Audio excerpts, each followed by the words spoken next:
Hello everyone, good evening. कैसे हैं आप सब और आप सबकी स्टडी कैसी चल रही है? आई होप आप सबकी स्टडी बहुत अच्छी चल रही होगी फ्रेंड्स।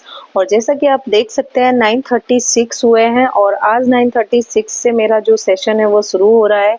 और ये मैं पहले भी बोल चुकी हूँ कि मेरा जो सेशन है वो वेरी करता है, कभी जल्दी कभी लेट, जैसे ही काम खत्म होता है या फिर जैसी सिचुएशंस होती हैं उसी के अकॉर्डिंग स्टडी सेशंस जो हैं स्टार्ट होते हैं और उसी के अकॉर्डिंग जो स्टडी के आवर्स हैं वो कंप्लीट होते हैं। क्योंकि कभी-कभी होता है कि स्टडी आवर्स कम रह जाते हैं और कभी-कभी होता है कि स्टडी आवर्स ज़्यादा भी हो जाते हैं, ठीक है। बट 4 to 5 आवर्स मेरा डेली का टारगेट यही रहता है कि मैं मिनिमम इतना तो कंप्लीट कर ही पाऊँ। लेकिन कभी-कभी हो सकता है कि कम रह जाए, हो सकता है नहीं, होता ही है, मोस्टली होता ही है, ठीक है। तो यहाँ पर स्टडी जो है स्टार्ट हो गई है 9:30 से और यहाँ पर मैं रेन एंड मार्टिन पढ़ रही हूँ। तो एक क्वेश्चन आया था कि जो ग्रामर की आप प्रैक्टिस करते हो वो डायरेक्टली बुक से पढ़कर ही करते हो या कॉपी पर सॉल्व करके करते हो? तो फ्रेंड्स आप लोगों को बता दूं, जो चैप्टर्स मैं पढ़ रही हूँ वो मैं रिवाइज कर रही हूँ। वो चैप्टर्स मैं पहले पढ़ चुकी हूँ और उनकी जो एक्सरसाइजेज है मैं पहले कॉपी पर सॉल्व कर चुकी हूँ, ठीक है।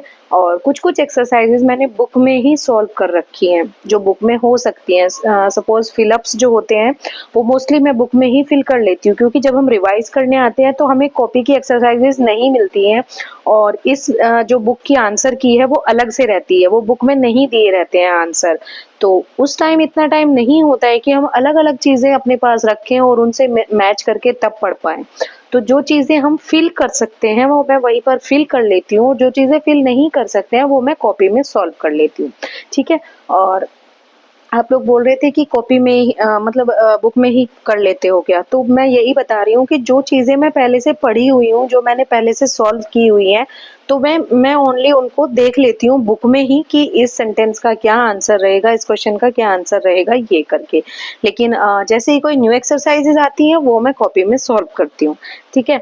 तो ये आपके क्वेश्चन का आंसर रहा। और एक क्वेश्चन आया था, रेन एंड मार्टिन बेस्ट है या एसपी बख्शी? तो फ्रेंड्स दोनों बुक्स अपनी जगह अपने स्टैंडर्ड पर अपने लेवल पर बेस्ट है। एसपी बख्शी वोकैब के लिए बेस्ट है और उसमें जो ग्रामर दी गई है वो भी काफ़ी अच्छी एक्सरसाइजेज दी गई हैं। ऑब्जेक्टिव मोड में वहाँ पर क्वेश्चंस दिए गए हैं, आप उनको भी कर सकते हैं। टॉपिक वाइज प्रैक्टिस आप वहाँ से भी कर सकते हैं। लेकिन ग्रामर के लिए बेस्ट बुक जो है रेन एंड मार्टिन है, उसको कोई भी पीछे नहीं छोड़ सकता है। तो पॉसिबल हो तो आप पहले रेन एंड मार्टिन जो है कंप्लीट कर लीजिए, उसके बाद एक्सरसाइज आप कहीं से भी कर सकते हैं। वोकैब के लिए एसपी बख्शी बेस्ट है, आप वोकैब के लिए एसपी बख्शी ले लीजिए अगर है, और अगर नहीं है और अगर है तो बेस्ट है, आप उसी को अपनी स्टडी में शामिल कर लीजिए, ठीक है। तो आज का रूटीन यही था कि मोस्टली आप बोलेंगे कि रेन एंड मार्टिन ही पढ़ते रहते हो, तो मैंने सोचा है कि ग्रामर फिर से स्टार्ट करते हैं। जो चीज़ें कुछ कुछ चीज़ें ऐसी है ग्रामर की जो छूटती हैं, क्योंकि ग्रामर के जो रूल्स होते हैं वो कभी कभी मिस हो जाते हैं हमसे और चीज़ें याद नहीं रहती हैं, इसलिए मैं दोबारा से स्टार्ट कर रही हूँ सभी चीज़ें। और फिलहाल पार्ट्स ऑफ स्पीच ही चल रहा है, तो पार्ट्स ऑफ स्पीच की जो एक्सरसाइजेज है वो मैं कंप्लीट कर रही हूँ एक एक करके और उनके जो एक्सरसाइजेज हैं उनको सॉल्व कर रही हूँ, ठीक है। तो उसके बाद बाकी चीज़ें जो है स्टार्ट करेंगे, इसमें आगे के जो टॉपिक्स होंगे वो स्टार्ट हो जाएंगे। और दूसरी चीज़ है, मैं प्रीवियस ईयर क्वेश्चंस फिर से स्टार्ट कर रही हूँ हर एक चीज़ के।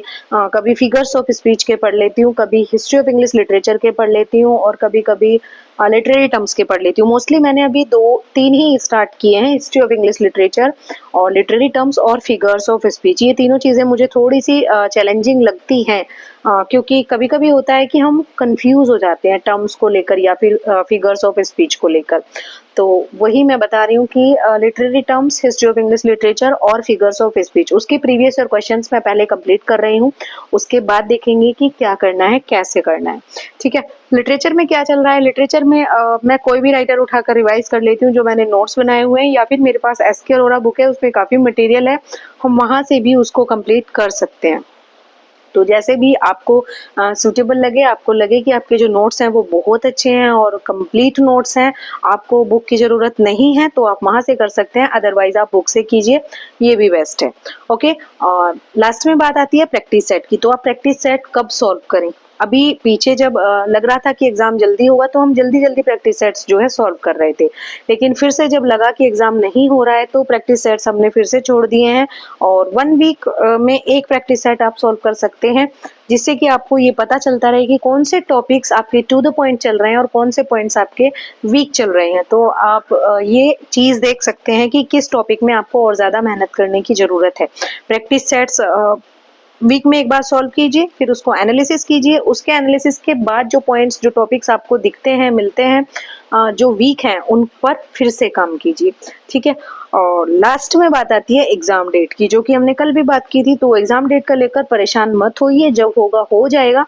उससे पहले हमें अपने आप को कंप्लीट करना है, परफेक्ट करना है, जो टॉपिक्स हमारे रह गए हैं उनको कंप्लीट करना है, ठीक है।